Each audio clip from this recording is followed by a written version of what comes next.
Bismillahirrahmanirrahim. Assalamualaikum warahmatullahi wabarakatuh.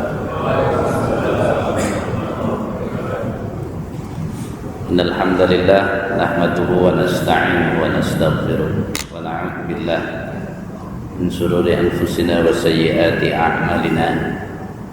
May yahdihillahu fala mudilla lahu wa may yudlilhu fala hadiya lahu. Asyhadu an la ilaha illallah wahdahu la syarika lah wa asyhadu anna Muhammadan abduhu wa rasuluh alladzi la nabiyya wa la rasula ba'dah. Allahumma fashalli wa sallim ala Muhammadin wa ala alihi wa sahbihi wa mawalah, amma ba'du. Qala ta'ala ya ayyuhalladzina amanu taqullaha haqqa tuqatih wa la tamutunna illa wa antum muslimun. Jamaah sekalian rahimakumullah, bersyukur kita kepada Allah, salawat dan salam dan bantuan surah pada Nabi kita Nabi Muhammad sallallahu alaihi wasallam. Jamaah sekalian, Ramadan salah satunya bulan yang paling banyak sholat. Jadi bahasan kita tentang kekhusyuan sholat ini merupakan persiapan juga bagi Ramadan yang akan kita jalankan. Kita insyaallah bahasan hari ini akan masuk di yang poin kelima. Tapi kita yakin bahwa yang hari ini hadir belum tentu ya hadir dari awal sampai keempat, maka paling tidak ya, kita kasih trailernya, spoiler ya, trailer, jadi gambarannya. Yang pertama, permasalahan mendasar dari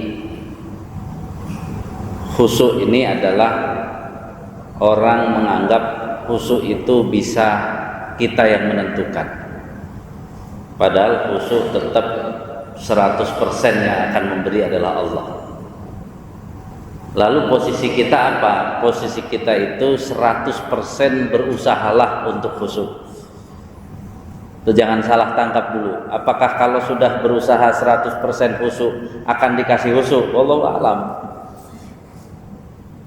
Karena kan tugas kita bukan menentukan khusyuk. Tugas kita adalah berusahalah sebanyak-banyaknya. Tadi kalau bisa 100% untuk khusyuk. Dengan kalimat terbalik, yang berusaha saja belum tentu diberi khusyuk, apalagi yang enggak kan. Kalau dia ngaku khusyuk ya biarin, kan kita nggak bisa ngecek juga, oh saya udah khusyuk, ya terserah itu mah. Sehingga kunci khusyuk yang dijelaskan dalam surat Al-Baqarah itu adalah alladzina yadunnuna annahum mulaqu rabbihim. Itu menjadi kunci pertama. Kita harus meyakini dalam sholat sedang bertemu dengan Allah, berkomunikasi, bahasa masyarakatnya ngobrol. Kenapa zaman sekarang itu masalah sholat itu akhirnya kasusnya itu sering lupa rakaat sama pikirannya kemana-mana? Sudah tahu masalahnya, ketika kita tanya kira-kira sebabnya apa kok sering lupa rakaat. Kadang-kadang saking pedenya mengatakan faktor U, Ustaz. Saya bilang, U-nya U yang mana? Usia apa uang? Jadi itu yang harus dipahami. Oh, berarti kita nuduh saat Nabi, Abu Bakar, Umar, Utsman semua tua-tua berarti sering lupa rakaat berarti. Kan gitu, sama aja lah tuduhannya kalau kita membenarkan faktor U. Atau kalau faktor uang, oh berarti orang susah di zaman Nabi itu sering lupa rakaat. Enggak juga, berarti kan apa? Enggak berdasar. Itu ngarang namanya kalau enggak berdasar. Jadi kalau lupa rakaat itu bilangnya faktor U, ngarang, udah jelas. Sekarang kita sepakati dulu, ketika orang lupa rakaat, ini orang lupa rakaat, kalau kita kaitkan dengan bawa kendaraan, ini lupa rakaat ini mati mesin atau enggak? Saya tanya dulu, orang kok, rakaat berapa? Itu mati mesin atau enggak? Mati, karena kenapa? Loh, harusnya kan jalan terus. Dia ketika mentok kan berarti apa? Loh, kok tiba-tiba mati? Biasanya ya mati mesin gara-gara lupa ganti gigi, itu yang nyupirnya sudah lancar atau belum lancar? Loh, jadi kan malu sebenarnya kalau kita bilang saya suka lupa rakaat, berarti kayak nyupir belum lancar. Ketahuan berarti yang tidak berkembang kemampuan sholatnya. Masa? Biasanya kalau bawa kendaraan mati lagi kurang lancar itu biasanya berapa tahun? Setahun? Nggak ada, paling 3 bulan. Ini sholatnya udah ada yang 20 tahun, 30 tahun, masih macet juga. Lupa ganti gigi. Itu artinya jawaban yang benar adalah bukan faktor U, tapi faktor kemampuannya nggak nambah. Macet jadinya. Ketika ditanya kenapa pikirannya kemana-mana, yang hebatnya pikiran kemana-mana, pakai jurusnya jurus sholat khusyuk al-hikam, ketinggian. Kalau al-hikam itu kan menyebutnya tidak usulnya karena tarikan dunia. Ini bukan karena tarikan dunia, mohon maaf. Terlalu hebat kalau tarikan dunia. Kalau tarikan dunia kan berarti dianya sudah narik sholat belum? Kalau itu ada tarikan dunia, main tarik-tarik, berarti dia udah menarik belum? Udah. Ini masalahnya tarikannya aja belum ada, masa bilang tarikan dunia? Maka jawabannya para ulama sepakat, hati kita itu kedudukannya raja. Semua itu panglima, akal panglima, pokoknya anak buah. Maka kuncinya kata para ulama, kalau rajanya hadir, anak buah aman. Kalau anak buah ngaco kayak tadi, berarti menunjukkan apanya? Rajanya kagak hadir. Makanya kan nomor 1 ini kan hudurul qalbi, biar apa? Muncul hatinya, yang lain nggak muncul. Akal kita yang lain-lain itu, bahkan kalau mau tahu kok tapi rusuh banget nih apa? Wah, pikirannya ini rusuh banget. Anggap saja kayak anak TK gurunya nggak datang, kira-kira gimana tuh? Jadi hati itu gurunya, kalau hati nggak datang, jadi anak buah kayak anak TK kelasnya, jadi rusuh. Semua di luar sholat diingat, yang nggak ingat tadi tahu-tahu loh rakaat berapa tuh, kacau. Jadi sebab pikiran kemana-mana karena hatinya tidak hadir. Kalau hatinya hadir dia bisa.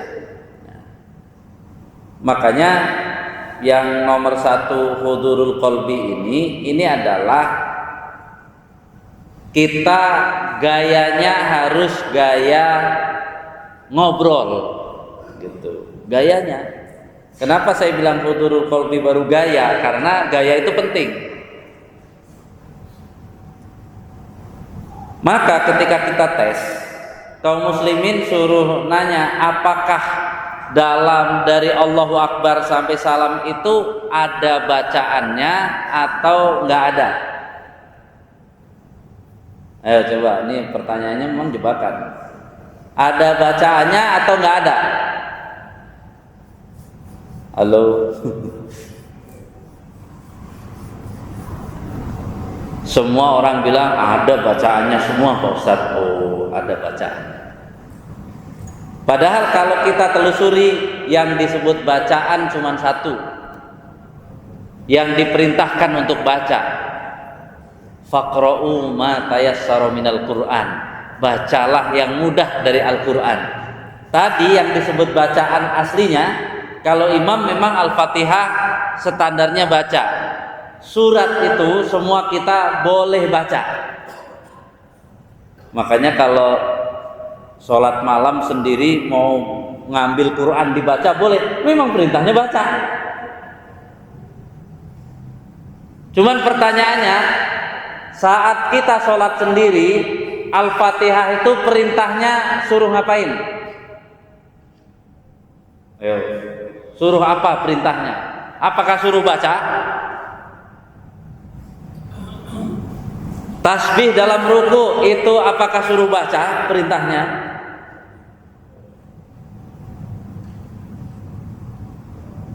Saat ada orang mengucapkan ya kalimat yang terkenal ya di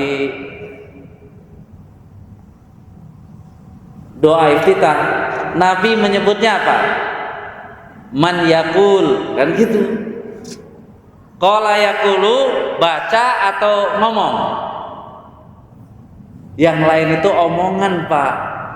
Kerennya obrolan, bukan bacaan. Kesalahannya umat Islam, obrolan dibaca. Jadi bacaan, ya wajar. Allahu Akbar, Bismillahirrahmanirrahim, Alhamdulillahirrahmanirrahim, Ar-Rahmanirrahim, Maliki Yaumiddin, Iyyaka na'budu wa iyyaka nasta'in, ihdinas siratal mustaqim, siratal ladzina an'amta 'alaihim ghairil maghdubi 'alaihim waladdallin, Allahu subhanahu wa ta'ala. Itu dibaca, Pak. Padahal tidak disuruh dibaca. Nanti ya lihat hadis riwayat Muslim yang depannya itu qasamtus shalah. Aku bagi as-shalah. Nanti kita akan sebut di sini. Walaupun shalah di situ adalah menerangkan tentang surat Al-Fatihah, maka kan Nabi menjelaskan kan, saat orang bilang alhamdulillahirabbil alamin, Allah akan menjawab. Kan itu udah diajarin, ngobrol, bukan apa? Baca. Kalau semuanya Bismillahirrahmanirrahim, Alhamdulillahirabbil alamin, itu Allah mau jawab, kita sudah apa? Ngomong lagi. Kita kira-kira kalau lagi ngobrol, kita mau jawab, dia ngomong lagi, jawab, ngomong lagi, ngomong aja sendirilah. Kita baca. Jadi gaya ngobrol belum dapat, itu masalah sudah. Harusnya gaya ngobrol itu, kalau setelah saya nanti akan susun kurikulum, harusnya kurikulum gaya baca, gaya obrolan itu diajarkan anak umur 7 sampai 10 tahun, yang umur 7 sampai 10 tahun. Jadi kita harusnya 7-10 tahun itu sudah ngerti, kayak walaupun nggak ngerti yang diomongin, kalau misalnya seorang anak disuruh tampil dialog bahasa apapun, misalnya bahasa Inggris, kira-kira boleh nggak? Yang satu bilang, oh ayu, I am fine, gitu. Nggak boleh, kan harus pakai apa? Namanya dialog pakai apa? Ya pakai gaya dialog. Walaupun kalau ditanya, nak tapi bagus banget penampilan kamu, gitu kan? Ngerti nggak? Nggak ngerti, ya nggak apa-apa. Umur 7 sampai 10 tahun, gayanya bisa, nggak ngerti artinya nggak apa-apa. Orang masih umur 10 tahun. Karena obrolan, namanya obrolan, ada nggak Pak? Di sini antar jamaah, Pak, mohon maaf saya mau ngobrol sama Bapak sebentar. Namanya ngobrol. Kira-kira yang mau diobrolin, yang dimengerti atau nggak dimengerti? Ya Pak, yang mana? Dimengerti atau tidak dimengerti? Terus kaum muslimin ngobrol apa kalau dia nggak ngerti?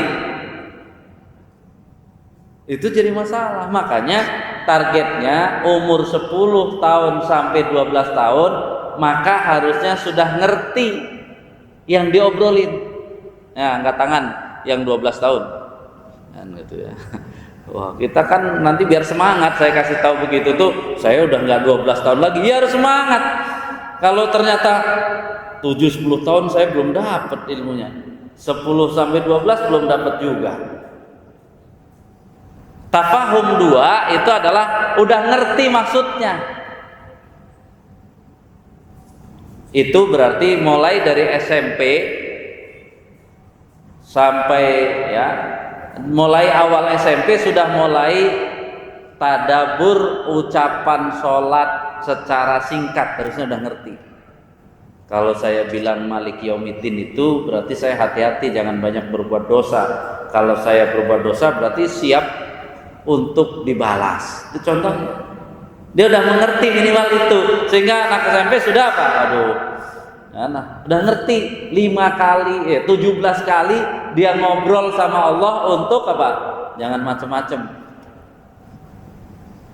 Itu sehingga nanti SMA sudah tadabur level 2, kemudian kuliah tadabur level 3. Pas nikah itu paling enggak sudah tadabur level 4. Kenapa harus begitu? Dia harus mengajarkan anaknya lagi nanti, mengajarkan istrinya, mengajarkan anaknya. Ini kaum muslimin sekarang sudah punya anak, punya cucu, ternyata baru baca sholatnya, belum ngobrol. Itu PR.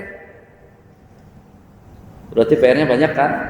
Jadi bapak-bapak harus semangat, jangan kalah sama tadi ya. Jadi yang kemarin awal-awal tuh gayanya harus dapet.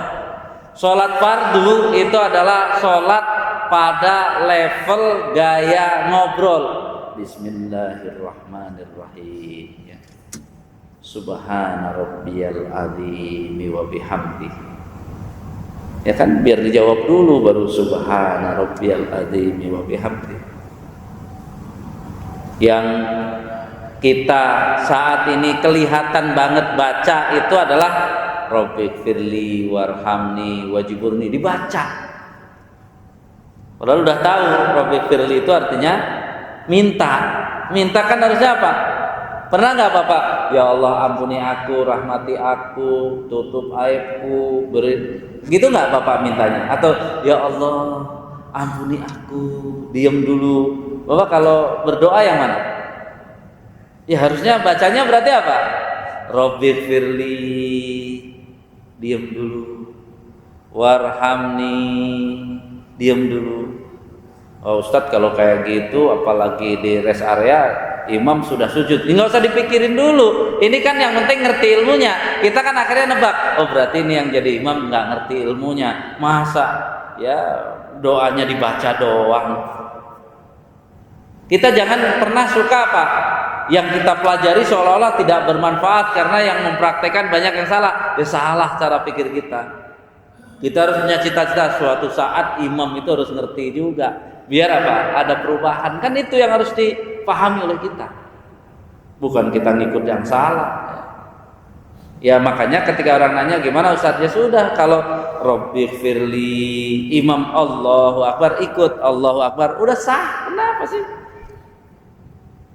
Daripada Allah, ya kagak ada gunanya. Misalnya orang Pak bilang, Pak mohon maaf saya mau ngobrol sama Bapak. Begitu ketemu Bapak dia baca. Ya kalau mau baca ntar ya udah kirim WA aja, nggak usah Pak. Kalau ini kan langsung sampaikan, nunggu jawaban, itu baru ngobrol. Kalau dia baca kirim aja pakai WA. Namanya kalau dibaca itu Pak, ya kayak kirim surat. Kalau kirim surat kapan Bapak balas? Kapan-kapan, itu malaikat kan gitu kan. Ya Allah ada yang menghadap. Oh, mau ngobrol apa? Nanti dulu ya Allah. Oh ya Allah dia nggak ngobrol, cuman baca doang sampai salam. Oh mungkin lagi sibuk. Nanti mungkin ya Allah, datang lagi dia Allah. Mungkin mau mencoba dengerin mau ngomong apa? Nggak ngomong apa-apa, Allah cuman baca doang. Oh mungkin sehari ditunggu 5 waktu baca doang. Ya mungkin minggu depan gitu, minggu depan baca doang. Bulan depan baca doang. Tahun depan baca doang. Untung aja malaikatnya nggak kayak Bapak punya nafsu. Coba kalau malaikat punya nafsu, ini udah ngejengkang semua. Ini ditunggu ngobrol malah baca, bukannya ngobrol. Sehingga pemahaman at-tafahum yang kedua itu menunjukkan benar kita ngobrol. Saya pas tanggal berapa 27 yang lalu 27 itu diundang ke alma mater 1000 lebih santri ya, laki-laki dari kelas 1 sampai kelas 6. Saya cuma nanya begini, siapa di antara kalian nih yang kelas 6 kan sudah bisa bahasa Arab nih, yang menguasai makna dari Allahu Akbar sampai Assalamualaikum dengan penuh yakin menguasai maknanya dan siap diuji? Angkat tangan. Satu pun nggak ada yang angkat tangan. Makanya saya nggak berani nanya di sini. Itu santri yang udah 6 tahun nggak berani, karena ujungnya apa? Siap diuji.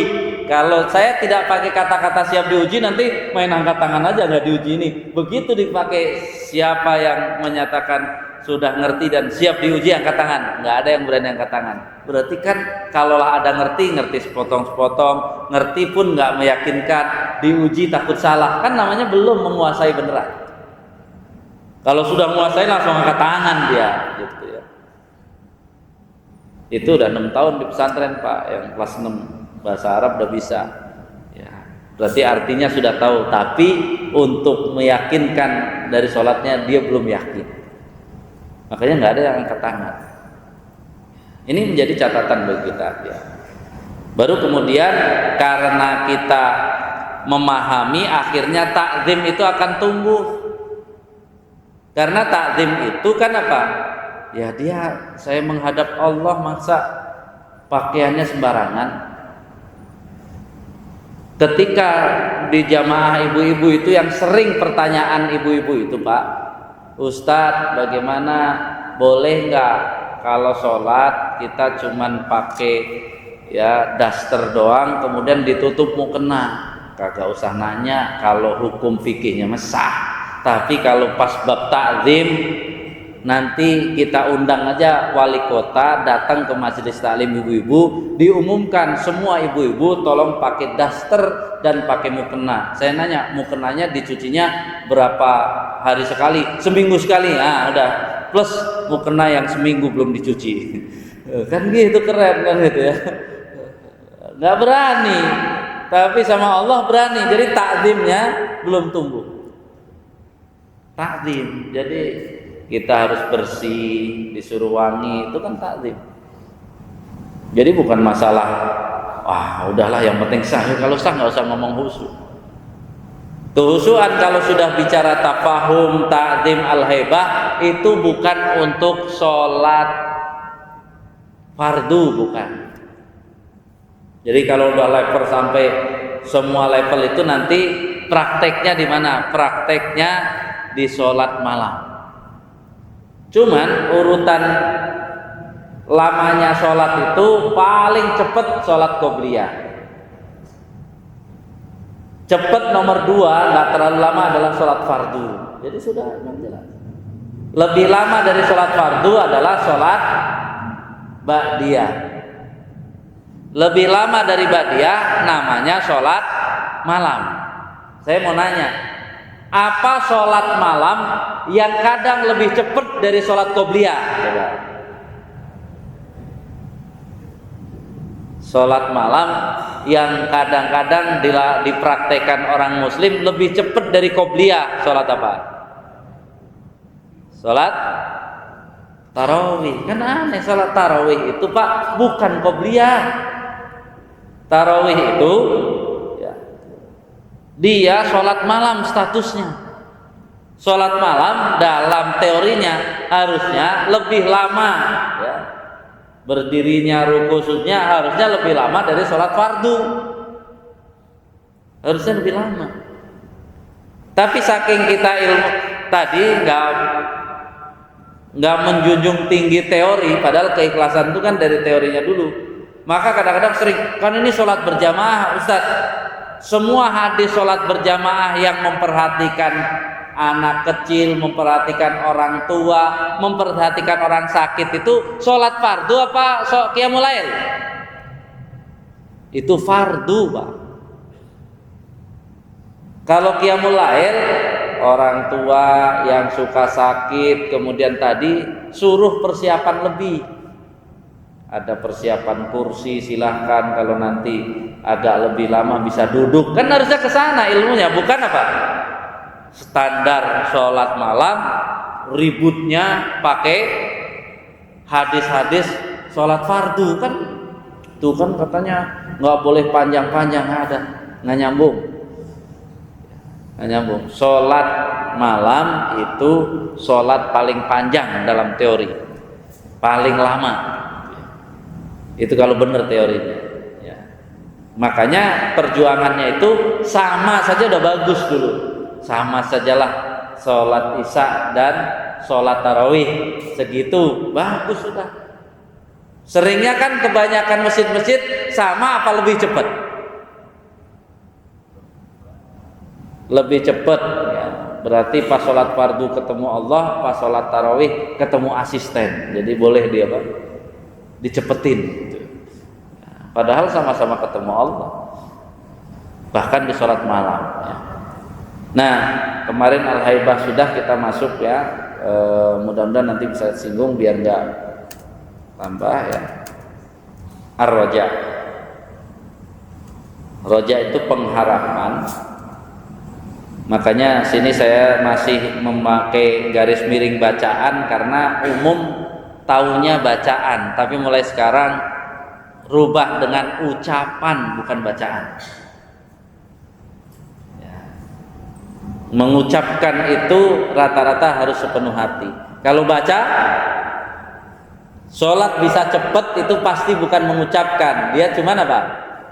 Baca. Kalau baca bisa cepat Pak, kalau mengucapkan sungguh-sungguh nggak bisa cepat. Apalagi dengan hati, dia harus hati-hati kalau sudah pakai hati, karena syaratnya harus pakai hati. Nah ini ya saya mengambil, walaupun ini para ulama qasamtus shalah diartikan dengan membagi ya Al-Fatihah, tapi kata as-shalah sendiri pasti tidak masalah dipakai di seluruh sholat, karena memang apa? Ya ada maksud juga, mendefinisikan sholat itu juga separuh untuk Allah, separuh untuk kita. Makanya Ar-Raja ini harus seimbang dulu. Seimbang. Apa yang seimbang?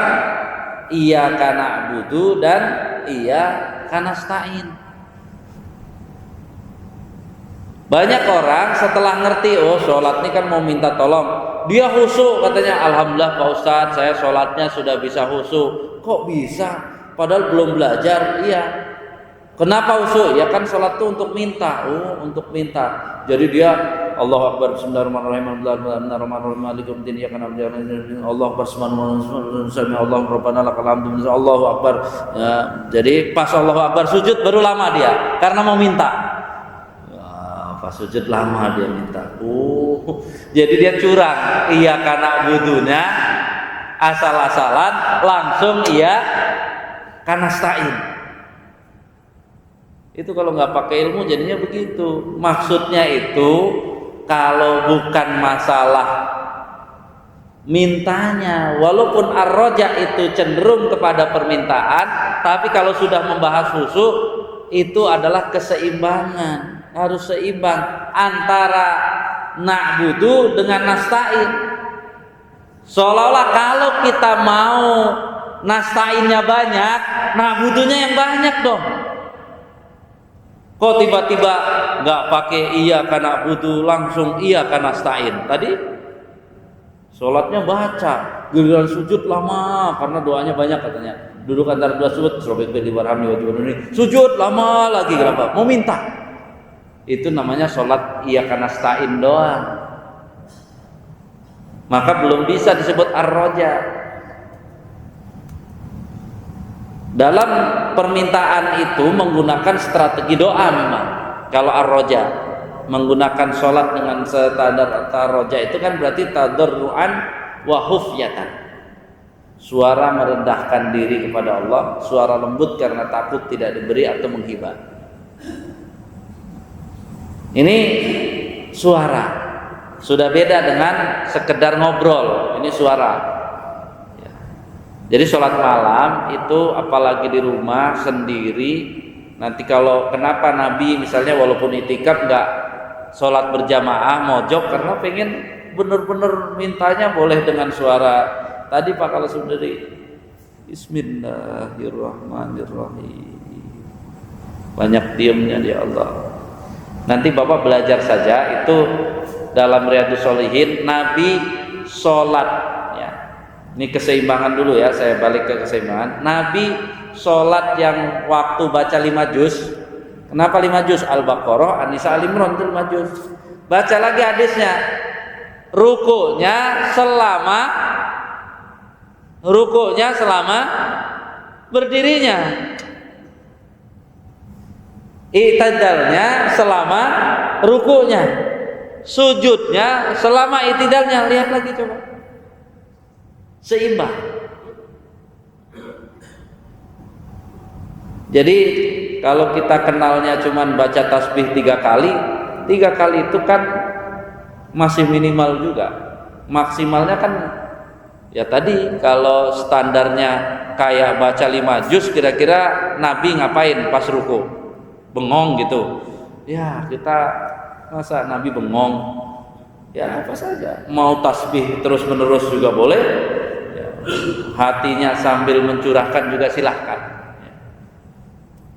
Makanya di sini ya ucapan menggunakan strategi doa itu tadarruan wa hufzah.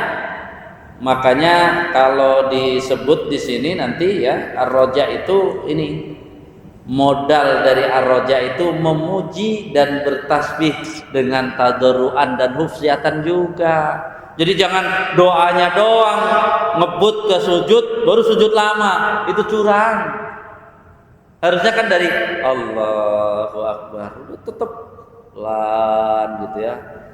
Memujinya juga sungguh-sungguh, subhana rabbiyal azim wa bihamdi.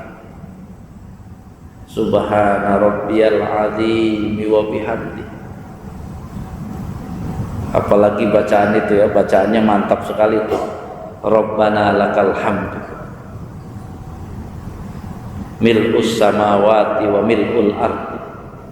Ya Allah, bagimu segala puji sepenuh langit dan bumi. Banyak gak Pak sepenuh langit dan bumi? Pak, banyak gak sepenuh langit dan bumi? Nggak ada suaranya. Sedikit. Kalau udah kepada Allah pakai tempat itu sedikit. Makanya Nabi tambah dengan apa? Wa mil'u ma syi'ta, sepenuh yang kau kehendaki ya Allah. Nah itu baru jadi pujiannya dari Nabi itu sepenuh langit dan bumi dan sepenuh yang kau kehendaki. Nah itu baru banyak Pak, sepenuh yang kau kehendaki. Bagi kita langit dan bumi udah banyak Pak, tapi bagi Allah memuji Allah sepenuh langit dan bumi kurang. Jadi kita nggak usah itu mil'u ma syi'ta min syai'in ba'du, setelahnya ya Allah termasuk terserah engkau, pujianku kepada engkau itu terserah. Berarti Nabi kan memuji Allah waduh sebanyak-banyaknya. Jadi itu ungkapan kita dipuji kawannya udah senengnya minta ampun, pas dikritik langsung ngambek. Itu namanya kita pujian, kita berharap pujian, nggak usah lah Allah. Kalau ada apa-apa kan alhamdulillah, itu maksudnya yang kamu puji Allah aja, nggak usah saya gitu ya, alhamdulillah. Jadi itu gambarannya. Makanya ya modalnya berharap, baru setelah berharapnya bagus baru silahkan berdoanya bagus dalam sujud, sebelum salam, di seluruh sholat itu baru. Jangan main curang. Nih mah main curangnya apa tadi? Ngebut semua, tahu-tahu pas sujud lama dia. Ya, itu namanya belum paham makna ar-raja itu. Baik, kita lanjutkan sedikit. Ini asalnya semuanya ada prakteknya Pak ya kalau pelatihan. Jadi kalau pelatihan memang tidak bisa umum, artinya ya saya yang sedang berjalan itu 4 jam yang tinggal 4 jam itu belum ada apa-apanya. 4 jam itu kalau nggak salah baru 1,5. Jadi poin 1 sama 2, ada yang sudah kedua akan 8 jam, itu berarti 3, 4 bisa ya, kita bisa sedikit kenalkan 5, 6 dengan prakteknya. Kemarin misalnya di pesantren yang itu, karena muridnya sudah baru 2 jam, gurunya langsung nggak mau kalah. Gurunya insya Allah tanggal 12 itu jam 1 siang sampai jam 10 malam, mereka gurunya siap gitu ya untuk belajar. Jadi yang ini silahkan ya, kalau DKM ataupun siapa berkelompok, kalau mau pelatihannya yang serius itu ya paling enggak bisa 12 jam, dan 4 jam itu bukan lama. Rata-rata kok udah selesai, ya selesai mau gimana lagi ya, yang disediakan 4 jam itu selesai, padahal yang dibicarakan masih banyak. Karena ilmu ini kan tadi harusnya udah selesai di umur yang sekian. Nah sekarang kita harus rapel semua, jadi sangat padat. Ini dulu pernah di sini Al Hidayah, tapi itu yang versi lama, yang versi baru ini belum pernah. Nih makanya kita sebut manajemen sholat khusus generasi 2. Jadi generasi 2 ini, dan tadi harus komitmen, jangan sampai yang umum doang tuh siapa ikut, terus nanti hari pertama ikut, kedua enggak, mah kacau. Harus di yang serius, karena biar sampai mampu untuk mengajarkan kepada keluarganya. Saya sedikit singgung ini al-haya ya, al-haya itu ya buktinya pertama adalah menambah terus ilmunya dan berusaha untuk mempraktekannya. Tadi ilmu sholatnya ditambah dulu, jangan main praktek. Saya mau praktek apanya kalau teorinya nggak nambah, ngerti juga enggak mau apa yang dipraktekin. Akhirnya gimana menggabungkan pikiran, perasaan dan hati. Waduh, sampai 10 kali nggak masuk katanya. Bukan begitu caranya. Tadi suruh komunikasi, bukan disuruh ngarang. Jadi menambah terus ilmunya dan berusaha mempraktekannya. Harapannya itu ya, malu kalau tidak nomor 1 nggak sempurna, nomor 2 nggak sempurna, nomor 3 nggak sempurna, tuh malu semua. Sholat nggak pakai rasa takut, sholat nggak pakai ar-roja, malu gitu. Jadi malunya tuh ya, saya harus belajar sampai ngerti dan saya praktekkan, itu baru benar al-haya ya, itu baru benar al-haya. Jadi ini perjalanan panjang ya sholat kita, yang mudah-mudahan ini secara pengetahuan umum di kuliah ini ya, artinya per beberapa kali pertemuan itu kan, kalau kita sebut tadi semuanya itu kan ada rasa hati di sini tuh, ada rasa hati, kemudian bisa memahami, kemudian menghargai, takut jauh, banyak harapan dan rasa malu. Itu kalau diterjemahkan semua itulah sholat sebenarnya latihan ya, mulai ada rasa. Jika tiap hari bertemu akan tumbuh, Bapak ada rasa, terus tiap hari ketemu berarti akan tumbuh. Itu cinta kepada Allah. Selama ini kenapa nggak tumbuh cinta? Orang cuman baca doang, rasa juga kagak ada. Ketemu nggak ada rasa, ketemu terus. Ya ketemunya sekilas-sekilas, lama-lama ini sambil cemberut lagi ketemunya, ya nyebelin. Duhur lagi, Allahu Akbar. Baru santai ya udah asar aja, Allahu Akbar. Cemberut mulu, ketemu tiap hari cemberut, bukannya cinta malah Pak. Ngeselin. Jadi ini sebenarnya cinta kepada Allah ya. Kalau sudah ada cinta ya, semua kegiatan akan terasa indah. Begitulah ya, menghasilkan cinta sebenarnya ya, perpaduan sabar dan sholat itu menghasilkan cinta yang akan menghantarkan diri pada jiwa ridho yang sering kita sebut itu. Latihannya di sholat. Cuman kita tadi ngobrol kagak baca ya, cuman baca doang. Jadi setiap ketemu baca, kepada Bapak nih saya pengen ini, ya udah besok gitu lagi gitu ya, ngapain? Kata malaikat, oh usah dijawab juga besok gitu lagi, biarin aja lah, terserah dia gitu ya.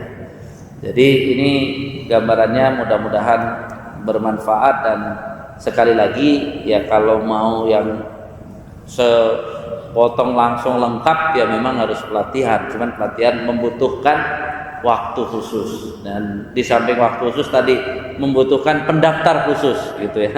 Jadi ada daftar, ada panitianya, ada itu ya. Kalau siapa aja enggak, kalau siapa aja ntar ternyata nggak ada yang datang, nggak jadi kan, kasihan panitia. Jadi daftar, siapa siap baru itu. Ini namanya ya, yang tadi ini labelnya yang tadi itu adalah manajemen sholat generasi 2 yang ini ya.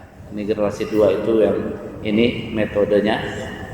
Karena amanat dari Ustadz Sambo, saya suruh melanjutkan. Kalau melanjutkan nggak mungkin yang ilmu lama, harus ada pembaruan atau inovasi. Inilah yang ya, alhamdulillah sudah beberapa tempat yang berjalan, sehingga mudah-mudahan ini bisa bermanfaat. Hadanallah wa iyyakum ajmain. Kurang lebihnya mohon maaf. Assalamualaikum warahmatullahi wabarakatuh.